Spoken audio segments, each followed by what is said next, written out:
ห้องลมหนาวได้มาพบสาวหยอกเย้าที่เขาลือกันมาเยือนเทินถิ่น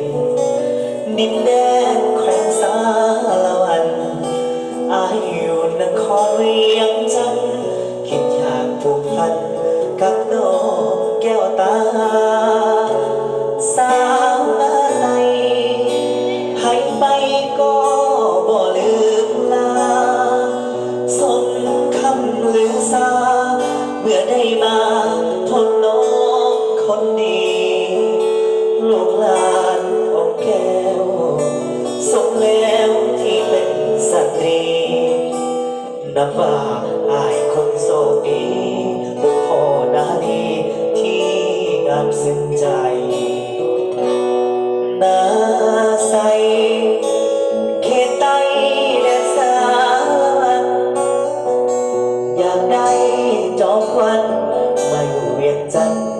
สร้างฝันหักอายสินค้า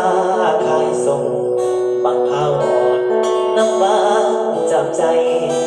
ส่งคำสาเลยไปไกลบางพาวนาใสถึงใจแท้ดีขึ้นรถเมล์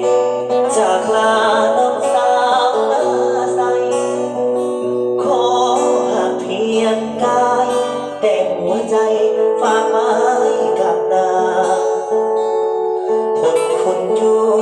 ส่งคงได้สมปรารถนา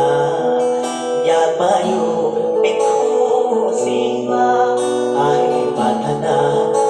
น้องสา